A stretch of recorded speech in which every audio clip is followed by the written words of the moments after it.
Men yosh imom bo'lganman-da, bola tarbiyasi haqida gapirishdan rosa uyalar edim. Gapirishdan oldin mana shu minbarda qo'limni ko'ksimga qo'yib, otaxonlar kechirasizlar, shu haqida mav'iza qilishim kerak ekan, men kitobdagini aytib beryapman, xolos. Men o'zim hali bir bolani tarbiya qilganim yo'q. Menda o'zimda hali men muhtojman. Bu yerda 10 talab bolasini tarbiya qilgan, nabirasini tarbiya qilgan odamlar o'tiribsizlar.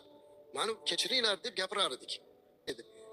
Yillar o'tib, men o'zim bobo bo'lib, hozir nabirali bo'lib, bir nechta kelin va nabiralar ko'rganimdan keyin o'sha mavzuda gapirsam boshqacha gapiryapman.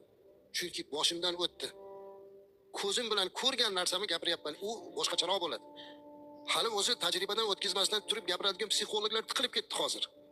Kichkina yosh qizlar chiqib olib turib, qayinlar bilan munosabatda gapiryapti. Qayningiz o'qimasin, sizni bu qilmasin. Sen o'zing oldin qaynona bo'l, qizim. Katta bo'l, kelin ol, ko'r munosabatda seni g'arbona psixologiyani bizga keragi yo'q.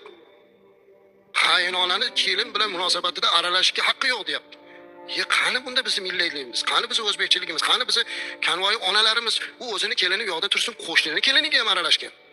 Sal noto'g'ri harakat qilsa chaqirgan, "Ey bolam, bu yoqqa keling, qizim, nima bo'lyapsiz sizga? Nima eshigingizni supurmayapsiz? Nimaga o'zingiz yurish turishingiz boshqacha?" Ha, xo'p deyilgan.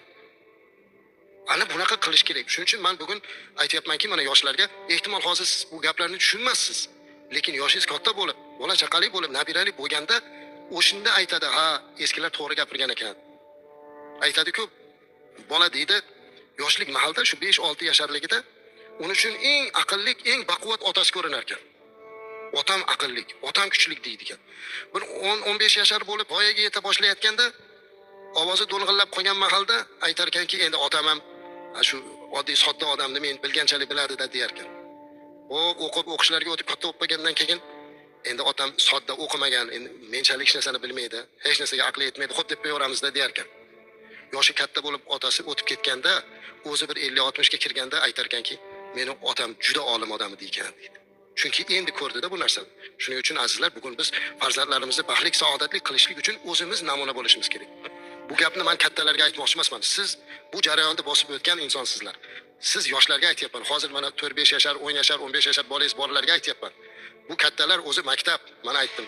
Unga hozir bu gaplar sizga taalluqli. Siz hozir e'tibor bering.